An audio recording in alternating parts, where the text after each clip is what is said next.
Sir, ಇವತ್ತು CM Siddaramaiah ಅವರು ರಾಜೀನಾಮೆ ಕೊಡ್ತಿದ್ರು ಸರ್. ನೋಡಿ, ಸಿದ್ದರಾಮಯ್ಯ ರಾಜೀನಾಮೆ ಕೊಟ್ಟರೆ ಕಾಂಗ್ರೆಸ್ ಪತನಕ್ಕೆ ಕಾರಣ ಆಗುತ್ತೆ, ಅಧೋಗತಿಗೆ ಅದು ಹೋಗುತ್ತದೆ. ಯಾಕಂದ್ರೆ ಸಿದ್ದರಾಮಯ್ಯ ಇರೋದ್ರಿಂದ ಈಗ 3 ವರ್ಷ ಆರ್ಥಿಕ ಪರಿಸ್ಥಿತಿ ಹಿಂಗೆ ನಿಗ್ಸ್ಕೊಂಬಂದ್ರೆ ಯಾರಿಗೂ ಸಮಸ್ಯೆ ಆಗಲ್ದಂಗೆ ನಿಗ್ಸ್ಕೊಂಬಂದ್ರು. ಈಗ ಗ್ಯಾರಂಟಿ ವಾರಂಟಿ ಏನು ಕೊಟ್ಟಿದ್ದಾರೆ ಇವರು ಕಾಂಗ್ರೆಸ್ ಅವ್ರು ಸಿದ್ದರಾಮಯ್ಯಿಂದ ಇದೆಲ್ಲ ಗ್ಯಾರಂಟಿಗೆ 3 ವರ್ಷ ಸಮಸ್ಯೆ ಆಗಲ್ದಂಗೆ ಬಂತು. ಆಮೇಲೆ ಇದೇನಾಕೈತಿ ಮುಂದೆ ಬರ್ತಾರೆ ಗ್ಯಾರಂಟಿ ಐತಿ ಸ್ಟಾಪ್ ಆಗಿ ಆಕೈತೆ, ಅದು ಅದ್ರಾಗೇನು ಎರಡನೇ ಮಾತಿಲ್ಲ. ಮತ್ತಿನ್ನು ಇದೇನು ಸರ್ಕಾರಿ ನೌಕರಿ ಸಂಬಳ ಕೊಡ್ತಾರೆ ಅದು ಸುದಕ್ಕೆ ಸಮಸ್ಯೆ ಆಗುತ್ತೆ ಕರ್ನಾಟಕ.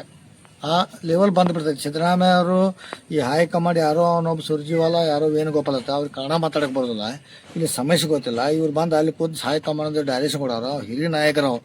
ಒಂದು ಕುರುಬ ಸಮಾಜ ದೊಡ್ಡ ಮಾಸ್ ಲೀಡರ್. ಈಗ ಕುರುಬ ಸಮಾಜಕ್ಕೆ ದೊಡ್ಡ ಒಂದು ಅನ್ಯಾಯ ಮಾಡಿದಂಗೆ ವೀರೇಂದ್ರ ಪಾಟೀಲ್ ಅವರಿದ್ದಾಗೂ ಲಿಂಗಾಯತ ಸಮಾಜಕ್ಕೆ ಅನ್ಯಾಯ ಮಾಡ್ರು. ಈಗ ಒಂದು ದೊಡ್ಡ ಸಮಾಜ ಕುರುಬ ಸಮಾಜ ಇದಕ್ಕೆ ಅನ್ಯಾಯ ಮಾಡ್ತಾರೋ. ಅದಕ್ಕಾಗಿ ಇನ್ನು ಕಾಂಗ್ರೆಸ್ ಪಕ್ಷ ಏನೈತಿ ಇನ್ನಿದು 2028ಕ್ಕೆ 40ಕ್ಕೆ ಬಂದು ಹತ್ತಿರ ಆಶ್ಚರ್ಯ ಪಡುವಂಥ ವಿಷಯ ಅಲ್ಲ.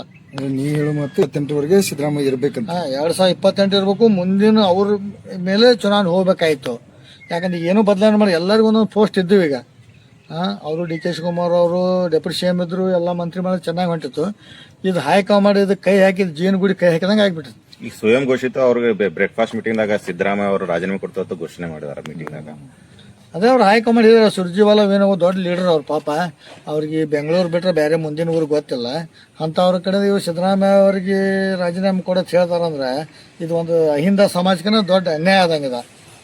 ಈಗ ಅಹಿಂದ ಸಮಾಜದವ್ರು ಏನಂತ ಇದ್ರೆ ಅಹಿಂದ ಸಮಾಜ ತುಳಿಯುವಂತ ಷಡ್ಯಂತ್ರ ನಡೀತಾ ಇದೆ. ತುಳ್ದ ಬಿಟ್ರು ಹೈಕಮಾಂಡ್ದವರು. ಪಾಪ ಅವರು ಸುರ್ಜಿವಾಲ ವೇಣುಗೋಪಾಲ್ ಅವರು ತುಳ್ದ ಬಿಟ್ರು.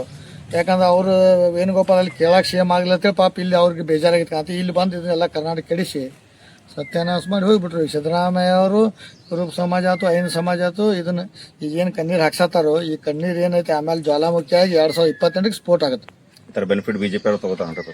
ಯಾರಿಗೆ ತಗೋತಾರೆ ಬೆನಿಫಿಟ್? ಯಾಕೆ ಅವಾಗ ನೋಡ್ರಿ ಬಸವರಾಜ ಬೊಮ್ಮಾಯಿ ಮಾಡ್ರು, BJP ಏನಾಯ್ತು, ಈಗ ಮಾಡ್ತಾರೋ ಏನಾಕೈತಿ ಮುಂದೆ ನೋಡಕ್ರ ನೀವು. ಯಾಕಂದ್ರೆ ನಾವು ಇಲ್ಲಿ ಕೂತ್ ಹೇಳಿ ಅದಕ್ಕೆ ಯಾರು ಬೆಲೆ ಕೊಡೋದಿಲ್ಲ, ಹಂಗೆ ಹೇಳ್ತಾರೆ ತಗೋತಾರೆ. ಅದು 2028ಕ್ಕೆ ಗೊತ್ತಾಗತ್ತೆ. ಯಾಕೆ ಈ ಬಾಗಲಕೋಟೆ ಎಲೆಕ್ಷನ್ ಆಯ್ತು, ನಮ್ಮ ದಾವಣಗೆರೆ ಎಲೆಕ್ಷನ್ ಆಯ್ತು, ಅಹಿಂದ ಮತಗಳ ಕೈ ಹಿಡಿದು ಅವಾಗ ಎಲ್ಲ ಏನು ಭಾಳ ಎಲ್ಲ ಚೆನ್ನಾಗಿ ಕ್ಯಾನ್ವಾಸ್ಗೆ ಹೋದ್ರಲ್ಲಿ ಹೇಳಿ ಎಲ್ಲರೂ ಕೈ ಕೊಟ್ಟರು. ಇವರಿಂದನೇ ಬಂದರು. ದಾವಣಗೆರೆ 5,000 ಮತಗಳನ್ನು ಬಂತು. ಇದು 22,000 ಸಿದ್ದರಾಮಯ್ಯ ಅವ್ರದ್ದು ಮಾಸ್ ಲೀಡ್ರು ಅಹಿಂದ ಮತದಿಂದ ಬಂದರು. ಅದಕ್ಕಾಗಿ ಎಲ್ಲ ಜನ ಇದನ್ನು ಸೀರಿಯಸ್ ಆಗಿ ತೊಗೊಂಡು ಸಿದ್ದರಾಮಯ್ಯಗೆ ಅನ್ಯಾಯ ಆಗಿದೆ, ಇದ್ರ ಬಗ್ಗೆ ತಕ್ಕ ಉತ್ತರ ಕೊಡಬೇಕು.